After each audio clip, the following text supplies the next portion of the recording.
Is it hard to have a relationship with the girl that you're working with? Yeah. I mean, I I worked with engineers, and it was like, if you dating somebody, human resources is gonna let one of you go. If Well, that's the you way it is in a know, lot of companies, especially subordinate. Subordinates. You can't.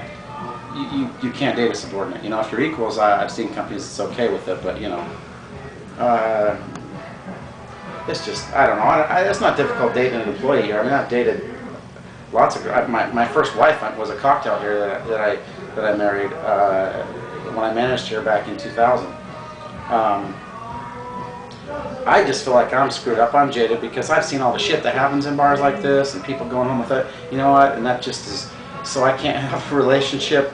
I automatically think something's going on, and it's not. so you're saying it makes you paranoid, It makes me suspicious? paranoid. Absolutely, sure. I mean, I feel like my girl's giving me no reason not to trust her, but I don't always believe I don't believe what she's doing because I've seen so many excuses given here. How do you leave it at the door when you manage the floor?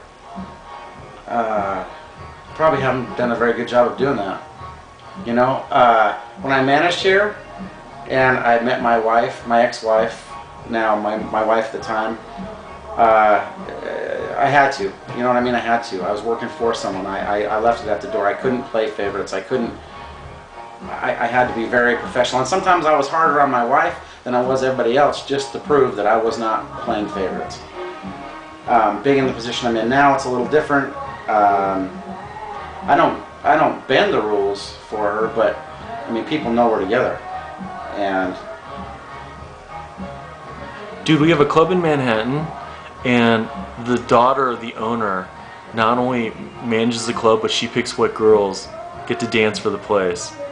So taking it to a step from a girlfriend, fiance, to a daughter, would you let your daughter work with you? no, I don't think so. I'm not going to tell my children what to do. They can have their own career choice, but I'm not going to push my daughter this direction for sure. I would like to. I would like to see my girlfriend down the road move into the office and work if she wants to. Actually, what I'd like to do is retire on the money and do something else and just come in and check on the place every once in a while. Well, it's a nice place, man. But check it out. So here you got your business area, and then you got this area. You've been interrupted with phone calls and security guards coming to the door, and I've only been here for a few minutes, right? You got all these security cameras. So it seems like your mind is constantly multitasking. People think that this is a cakewalk. I go on the floor, I put on my happy face. I know most of the regulars, I shake their hands, I know the customers. They think that I have the best job in the world, and I love my job, absolutely, I love it. But I'm always dealing with, advertising. I gotta have deadlines for our newspaper photos. I gotta pay the beer vendors when they come in. People drinking on shift, people drinking before shift, people trying to smoke pot in the bathroom in the back room. You're always dealing with something like that. 50 women in one place, you're going to have something to deal with. I mean, it's just crazy. You wouldn't believe. This is the joke I tell. How do you tell the difference between a new dancer and an old dancer? A new dancer starts a story out with Once Upon a Time, and an old dancer starts a story out with You Ain't Gonna Believe This Fucking Shit. They've heard it. They've been down the road. I've heard so many excuses. I can't believe what I've heard. It's an enjoyable environment. I love my job. Dude, we had this guy at this other club, and we were asking him what he reads and stuff, and he's like, Attila Hun, Napoleon, Genghis Khan, hardcore military strategist, and we're wondering, wow, is that a reflection on how you have to manage the club? Is it like a war? And then we told you about the girl that we had the psychiatrist go through her stuff in regards to being in a war type area and then wanting to be a stripper, leaving the Middle East, and they said, yeah, it's sort of like a war out there for her, and the lights. And I mean, what do you think about that? What are your observations? It's a battle. It's a battle for sure. I think, as you told me that story, I think a lot of people do associate. I mean, there's girls that when they go on stage, I can sit out front and tell you who's on stage by the music. There are girls that want that. What am I thinking? I'm thinking Marilyn Manson? Disturbed, Marilyn Manson, Korn. They want the hard, just and if I'm in a destructive mood, sometimes I'm pissed off, I'll put some of that on in my car and drive, you know, but... well, is Manson safe then? Is sure. it safe? I mean... I think so, but yeah, I mean, I'm not a big Manson fan. I know 4 or 5 or 6 of the songs that they play in the club, which I like. And I don't get into the deep meaning of them, you know what I mean? I don't well, like, who is this right now? This is some love ballad I'm hearing, right? And you got to break it up and go back and forth, and like there was country on a minute ago. And if you start playing the heavy stuff like this, you get people wanting to fight. Really? It is a mental thing, absolutely. You've got to break it up and throw on a song like this every once in a while. You'll have people just wanting to mosh, get in fights, and so if you have some Madonna, I want to touch myself, you know, or whatever, then everybody, it's like an aphrodisiac floating through the air, or? I don't know about that. Well, how about this? Like, one bartender, he's like, yeah, man, I can smell when it's 1:45. And we're like, what are you talking about? He said, well, we close our doors at 2, and we call last call at 1:30, and at 1:45, 1:30, you can smell the change in the air. And I said, describe it. And he goes, alcohol and testosterone don't mix. And I was like, does he fucking literally smell the testosterone coming off of the customers? Well, that's a different bar altogether, isn't it? Oh, God, I know exactly. Oh, Jesus. I bartended in a country western bar for 3 years of my life, 2 years recently. And, oh, God. Yeah, it's horrible. It's horrible. I don't know so much in here. We don't have a lot of fights in here. We just don't. Well, you have guys that around the pool table. These guys, they come at what? What's that all about? They fight around the pool table. They're watching the girls. They don't care to fight, but unless it's some guy that's sitting too close to somebody's wife. And I don't, you know, there's some husbands I don't allow in the building because they are too protective of the wife. They want to sit up here in the corner with their wife all night. Well, their wife's not making me any money if she's sitting over here with the husband all night. Nobody wants to tip her. Nobody wants to see her. Nobody comes down to see her. Nobody's going to buy her a drink. We require the girls to get so many drinks a night, which we compensate for paying their wages. Which, you know, in other states they pay a stage fee to work at a place. Here we have to pay them a wage. So husbands cause fights, sometimes boyfriends. There's not fights over girls. They're just not. Pool games. So I'm thinking, okay, this guy comes in after a long day. Tonight, for example, it's Friday night. $1 tip, $2 tip. He comes in at 5:30 after work. By 6, he doesn't even care about dinner, you know? He's putting money down. Right before you close, he realizes he just put down $150, and he owes $130 on his rent because it's the end of the month. You never have problems like that? No. I mean, it happens. Absolutely, it happens. I've done it in my lifetime, you know? And you come in here and you think the cocktail really likes you and she's playing on you, and you think this dancer over here is really liking you, and you're tipping her big, and you're tipping the cocktail, you know, and you're playing them both, and you're going home with yourself. And you think, what the hell did I do? You know, I just spent $250. My car payment's due on Monday. I mean, I've never gone to that extreme, but I've spent money that I probably could have spent doing other things. And it happens. Absolutely, it happens. Do you ever have somebody asking for their money back? No. No. No. It's an unwritten rule. Yeah, I've never had anybody ask for their money back. I've had people ask for their money back that thought they got ripped off by a cocktail. They had a tab running. No, I only had 3 shots of Crown, and she's got 6 on there. You know, what are you going to do then? Dude, you just made a good point, too. We've been to some crazy-ass bars around the nation, but it seems like you push a lot of Jägermeister in Salt Lake City. What's up with that? I don't know. I mean, like, we see it. We see flags. It's the #1 selling liqueur in Utah by far. I bought at the liquor store today. My order was $1,400. I bought 24 bottles of Jägermeister, $25 each. So a quarter of my liquor order was Jägermeister, and we run out sometimes twice during the week. Do you think that in more liberal cities around San Francisco, New York, especially New Jersey, Miami, that they could learn something from you here by coming here and observing? What? Absolutely. Yeah, and we can learn a lot from them, but I think we have learned from them because they've done it for a long time. But sure, absolutely. If I have a club in Miami where I have like 50 girls at a time up on stage, why would I come spend a week here? What would I learn? Well, knowledge is power. I mean, if you know there's a club expo next. Well, you're going to take me away from my club. Come on, you know I got to hire managers to run it and stuff for a week. What are you guys gonna teach me in a week? Like, what are the differences? What are the? I've never managed a club in those settings. So all I know is that the girls pay a stage fee to work there, and they're not allowed to do some of the things the girls. I mean, the girls control the clubs here sometimes. You know, what are you gonna do? I mean, I have 4 or 5 girls come in late today. I'd send 3 of them home. You know, I can't send them all home. I don't have any products for the guys to see when they come in. Well, imagine this, like what you said. You said that this girl in Miami, this girl in San Francisco, they make money on grinding guys' dicks. They make money on lap dances, okay? They go on the stage, sure, but they're more or less like given a little flavor of what to expect once they work the floor. Sure. Your girls, they make money on tips. So they make money on whatever kind of manipulation they're doing from the stage. That means that if this girl in San Francisco could learn how to make money on the stage and make the kind of tips that your girls make, plus make the money that she's going to grind, she could be leaving with $2,000 more a well, night. Guys go in expecting different things. I don't know if that will necessarily work there because guys can get their dicks grinded on there. You can't. It doesn't happen here. Girl here's going to make a lot of money by going down and sitting next to a guy and talking to him, you know, about anything. He doesn't want to think about his wife. You don't have to say. I mean, the guys, they want to know. A lot of them.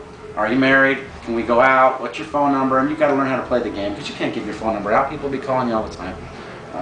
So it's like a conversational science. It's not so much as like the guy attention. He's gonna tip you more on stage because you paid attention to him. A lot of guys. I know there are some older gentlemen that come in here and have dinner. They want a girl to sit with them and talk to them.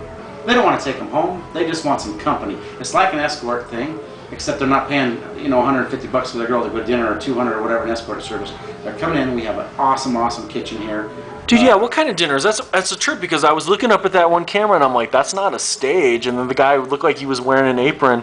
Yeah, we have prime rib on Fridays. We serve steak and lobster here. We have a great kitchen. Guys come in, have their dinner. They want a pretty girl to come sit next to them and talk to them, enjoy the company. They get to know these girls. I mean, we have outside events. We have golf tournaments. We have bowling tournaments. We have car washes. And these guys will come in these tournaments just so they can spend some time with the girls, get to know the employees. What's the difference between being here tonight and being at home with the TV on? Is there anything in common? You know, well, that's what I'm saying. I'm saying, yeah, like, there's some guys that seem... contact. I mean, just talking to people. I mean, it's horrible to be alone. You know, when I got divorced, I was never alone. I have a child, and I have family, and I have friends. But I spent more time at home then than I ever do. I'm never home now. I shouldn't even have a home. But if I was home one night a week, you know, if I didn't have a game on to watch, it's like, what the hell is my life worth? What am I doing? What? You know, where's my friends? Why am I not out doing something? A lot of guys, like, they may not have a lot of friends. You know, they're getting older in life, or they've been divorced. Their children are grown. They don't have time to spend with them. They get the company of those people when they come here. And you also get to know people in the club as a regular that you can associate with. You can talk sports, or you can talk about the girls, or you can talk about just about anything. So the club makes money off of admission fees, pool table, buying drinks, food, and do the girls pay you? Do you pay the girls? We pay the girls a wage to work here. The girls, in return, to compensate for that wage, have to get what we call dancer drinks bought for them by customers. They're required to get 3 a night. They cost $5 each. It's a little shot of Coke, you know, or Sprite. Dancers are not allowed to drink in Utah while they're working. Does it ever happen? Yes. They're not allowed to. That money is to compensate for the wages they make in a night. When I first started here, they used to pay a $12 stage fee to work the night, $7 stage fee to work the day. They didn't have to get dancer drinks. They were subcontractors, and we scheduled them if we wanted to, and we didn't if we wanted to. And that's the great thing. Back then, they were on time, because if they weren't on time, have a nice day, go down the road, you're not working here anymore. Now they're an employee, you got to fight unemployment. It's crazy. Do you ever meet a girl that's on the stage, and you get to know her, and she's chill, she's cool, you like her, but you kind of get this feeling that she couldn't really do anything else but dance. Like, she's not going to work as a clerk, she's not going to do retail, she's not going to work any place else on State Street from Sandy all the way to the tip of the temple. Absolutely. And there are some girls, I mean, there's girls that say they're going to school because they want to be this and that and the other thing, and they're never going to get out of this business. You just know they're never going to get out of this business. How can you make this kind of money, this easy of a job, and ever want to do anything else? But what these girls should do And if you see these, the entertainers, you know, the Jenna Jamesons, the ones that go around and do the circuit, they go to different states. They call and they book themselves. Those ladies have an accountant or, you know, a manager, and they put money away. If you worked in this industry from the time you're 21 till the time you're 35, and you put so much of your income away, you'd never have to work. You'd never have to work. These girls make $500 a night sometimes. There are these girls in San Francisco, and they made a deal with the developer 6 hours away, maybe 8 hours away, in this little city north of Redding, California. And they came back 6 years later saying how they owned 4 houses, you know, 8 houses, a little mini, that they were just renting them out, and then they quit. And nobody's heard from them since. Oh, and they could so do that. And some of these girls, they make so much money, I don't know where it goes. They drive a beater car that breaks down every week. They have a boyfriend that doesn't have a job. And they're making more money than I'm making by far, tax-free, and I don't know what to do with it. I try to tell them, you know, if you put away a certain amount of money from the time you're 20 to the time you're 30, you'll have more money put away than if you put away from when you're 30 until the time you retire, just because of the time and interest.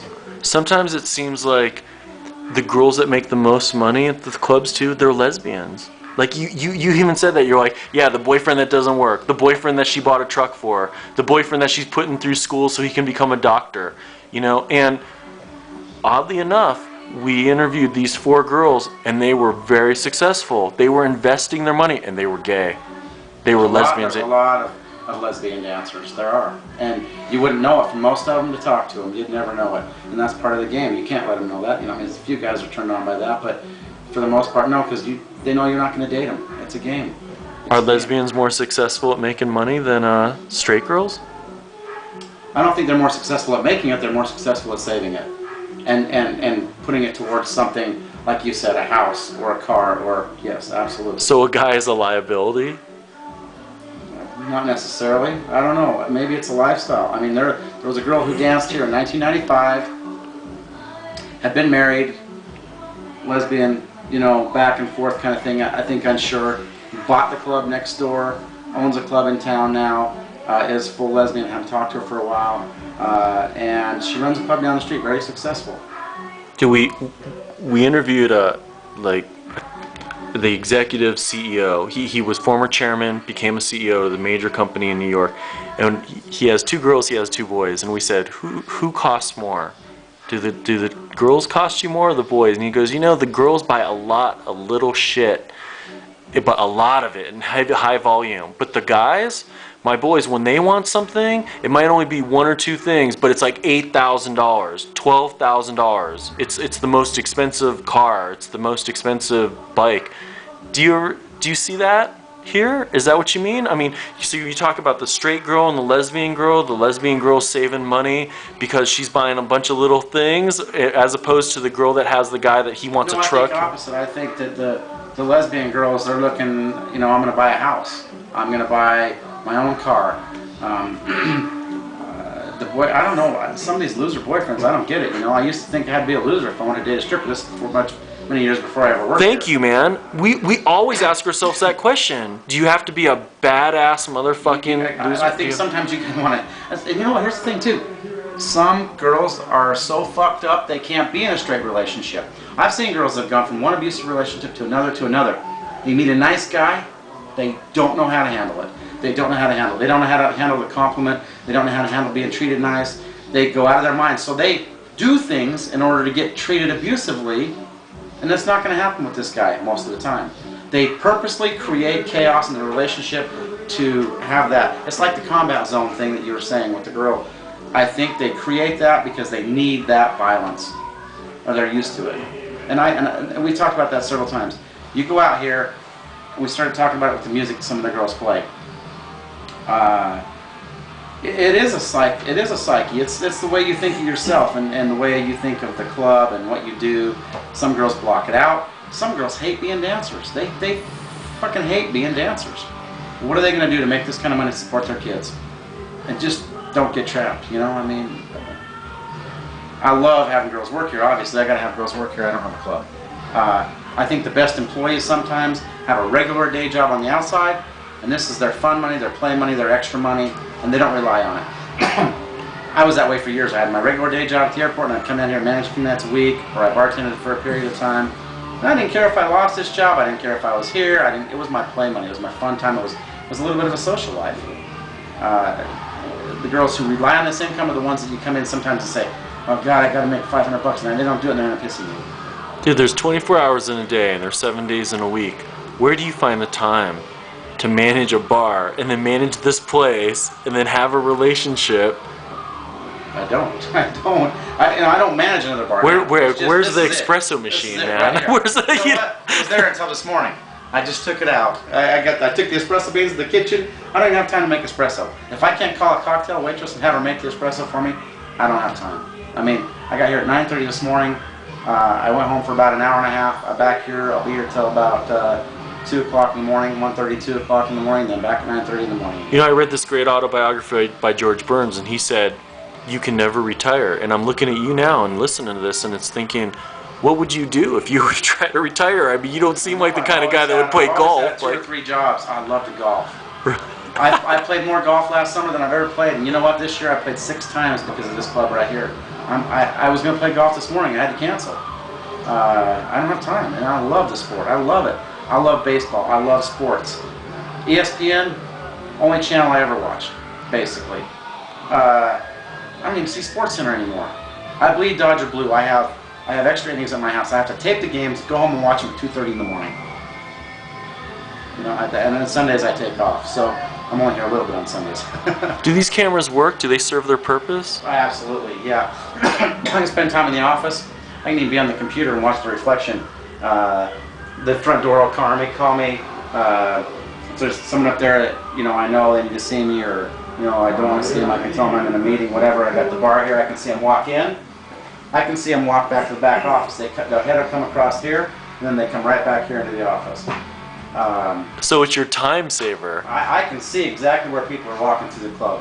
But it's your time saver. It's like, I don't have time for this, I don't have time for this. Maybe I should check on her, but I'll ask Charlie to do it. I can see a cocktail sitting here for a half hour without doing anything. I can see a cocktail on the phone in here or eating forever. Or a cocktail standing at the front door talking to the front door. I gotta call the front door and say, go to your job. You know, I gotta rely on good people. You Brilliant. have to have good people.